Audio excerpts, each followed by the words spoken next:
வணக்கம் நேயர்களே. விமான நிலையத்தில் 40 வயது மதிக்கத்தக்க பெண் ஒருவர் உயிரிழந்த சம்பவம் அந்த நாட்டிலும் விமான நிலையத்திலும் பரபரப்பை ஏற்படுத்தியிருக்கிறது. இந்த சம்பவத்தினால் அங்கு இருக்கக்கூடியவர்கள் விமான நிலையத்தில் என்ன நடந்தது என்று ஒரு ஆர்வத்தில் பல கேள்விகள் எழுப்பியதாக தெரிவிக்கப்படுகிறது. 40 வயது மதிக்கத்தக்க பெண் ஒருவர் விமான நிலையத்தில் பொதிகளை இறக்கி அந்த பொதிகளை திரும்ப பெறுகின்ற அந்த பொதிகளை போட்டெடுக்கக்கூடிய அந்த மிஷினில் சிக்கியிருக்கிறார். சிக்கியதில் அந்த பெண் உயிரிழந்ததாக சொல்லப்படுகின்றது. அந்த பெண்ணினுடைய உயிரிழப்பு தொடர்பாக உறவினர்கள் இப்பொழுது மிகுந்த ஒரு சஞ்சலத்தை அடைந்திருப்பதாகவும் சொல்லப்படுகின்றது. அமெரிக்காவின் சிகாகோ விமான நிலையத்தில் ஓஹியோ என்ற அந்த இடத்தில்தான் இந்த சம்பவம் அரங்கேறியிருக்கின்றது. குறிப்பாக என்னென்று சொன்னால், எல்லா நாட்டிலிருந்தும் வருகின்ற விமானங்கள் அந்த விமான நிலையத்தில் தரையிறங்குமாம், ஓஹியோ விமான நிலையத்தில். அப்பொழுதுதான் அங்கிருந்து வந்த விமான நிலையத்தில் பயணிகள் தாங்கள் கொண்டு வந்த பொதிகளை எல்லாம் இறக்கி இருக்கின்றார்கள். இறக்கி இன்னொரு விமானம் ஊடாக தாங்கள் புறப்பட தயாரான பொழுது பொதிகள் மாற்றுகின்ற இயந்திரத்தில் குறித்த பெண் சிக்கி இருப்பதாக சொல்லப்படுகின்றது. சிக்கிய அந்த பெண் அந்த இயந்திரத்தில் சிக்கி தவித்து வாய் பேச முடியாத அளவிற்கு மிகவும் இறுக்கி இருக்கின்ற மிஷினால் இறுகப்பட்டிருக்கின்றார். அதை யாரும் அவதானிக்கவில்லை. திடீரென்று அங்கு வந்தவர்கள் தான் அதை கண்டிருக்கின்றார்கள். கண்டு அங்கிருந்த ஊழியர்களுக்கு தகவலை கொடுத்திருக்கின்றார்கள்.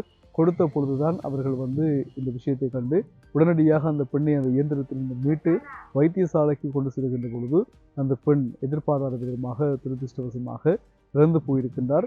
40 வயது பெண். அவர் எந்த நாட்டைச் சேர்ந்தவர், சுற்றுலா பயணியா அல்லது அந்த விமான நிலையத்தில் பணிபுரிகின்ற பெண்ணா என்கிற விடயம் கூட போலீசாரால் இன்னும் உறுதிப்பட தெரிவிக்கப்படவில்லை.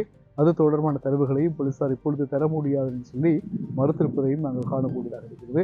என்ன காரணத்திற்காக போலீசாரால் அந்த விடயங்கள் மறைக்கப்படுகின்றன, தரவுகளையும் வெளிப்படுத்தப்படவில்லை என்பது தொடர்பாக இன்னும் சரியான விடயங்கள் சொல்லப்படவில்லை என்பது குறிப்பிடத்தக்கது. பொதுவாகவே விமான நிலையங்கள் மற்றும் விமானங்களில் இவ்வாறான கோளாறுகள் இடம்பெற்று வருவதை அவதானிக்கக்கூடியதாக இருக்கிறது. அமெரிக்கா உட்பட பல நாடுகளில் ஒன்றில் விமானம் பறந்து கொண்டிருக்கின்ற பொழுது அல்லது விமானத்தை இறக்குகின்ற பொழுது அல்லது ஓடு பாதையில் அல்லது விமானம் புறப்பட முன்பு இவ்வாறு பல சந்தர்ப்பங்களில் பயணிகள் பாதிக்கப்பட்டு கொண்டிருப்பதை அண்மை காலமாக நாங்கள் அவதானிக்கக்கூடியதாக இருக்கிறது. இந்த சம்பவங்களினால் விமான பயணத்தை மேற்கொள்வதற்கு அதிகமான மக்கள் பயந்த சூழல் காணப்படுவதையும் அவதானிக்கக்கூடியதாக இருக்கிறது.